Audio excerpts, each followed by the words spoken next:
They told you school would give you knowledge, but what if I told you it was built to make you obedient, not free?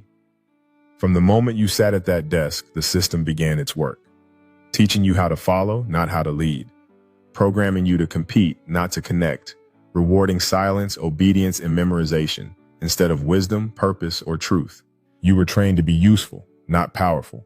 In this video, we're going to expose what the school system really is, a design crafted by empires, funded by billionaires, and backed by fear to keep you thinking inside a box you never chose. But once you see the design, you can start to break it. Before we even talk about the school system, we have to talk about why it exists, because school was never about freedom. It was never about wisdom, and it was definitely not about helping you become your highest self. The truth is, school was created for one purpose: control. The modern system, today started in Prussia, a militarized empire that lost wars and decided the solution wasn't better weapons, but better citizens. Not smarter, not wiser, just more obedient. They created a school system that trained children to follow orders, sit in silence, obey the state, serve the military or factory, never challenge the elite. And it worked.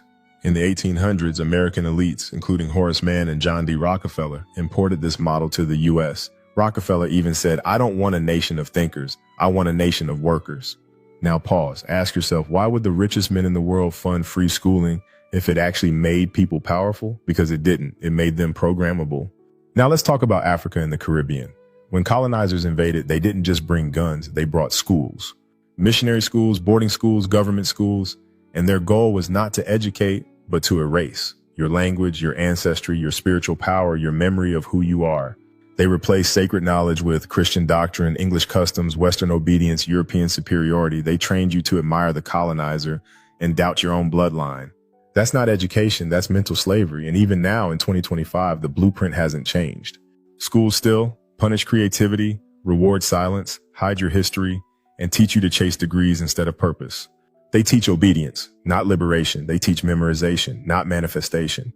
They teach submission, not sovereignty. Even author Napoleon Hill, best known for Think and Grow Rich, exposed this truth nearly a century ago. In his suppressed book, Outwitting the Devil, he has a symbolic conversation with the devil, the force of fear, ignorance, and spiritual bondage. And guess what the devil said? He praised the school system. "I cause school teachers to teach children to memorize without allowing them to think. I cause children to go from grade to grade without learning how to think or act." Hill didn't hold back. He exposed the system for what it truly is, a machine that rewards obedience over originality, a place that conditions fear instead of freedom. He wrote that school doesn't teach you how to think, it teaches you how to drift. And a drifter is someone who goes through life unconsciously, never questioning the system that raised them. Sound familiar? When the devil praises school, you should question what it's actually teaching. Now here's where it gets darker. One of the most powerful men in history, John D. Rockefeller, founder of Standard Oil, put millions into shaping the school system.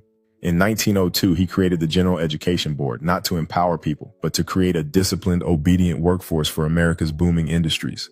He didn't want free thinkers, he wanted factory workers, people smart enough to run machines, but not wise enough to question who built the machine. The GEB's mission was clear. We shall not try to make these people into philosophers or men of learning. The task is to train them to do perfectly the things their fathers and mothers are doing in an imperfect way. The school system became a tool for training employees, not entrepreneurs, producing followers, not leaders, killing curiosity, not awakening it. And it worked. The elite designed school to teach you how to obey without question, memorize without meaning, compete without community, chase diplomas instead of your divine purpose. That's why spiritual knowledge, African wisdom, and ancestral intelligence were completely erased from the classroom. The goal was never to help you rise. The goal was to keep you asleep, but useful. If you've ever felt that school trained you to obey, but not to understand, to comply, but not to create, that's not failure, that's the design. In part one, let's break down the structure itself and why this system rewards silence, not brilliance. This structure reinforces a culture where speaking up and being different is discouraged, creating an environment that prioritizes compliance over individuality. In this environment, exceptional ideas are often silenced, leaving behind a generation trained to fit in rather than stand out. This design perpetuates a cycle where the most brilliant minds may either conform or become lost in a system that rewards mediocrity over innovation. Ultimately, this structure not only limits the potential of individuals, but also stifles the progress of society as a whole, as creativity and innovation are drowned out by a chorus of compliance. To truly reform the educational system, we must dismantle the structures that prioritize obedience and conformity over critical thinking, creativity, and personal growth.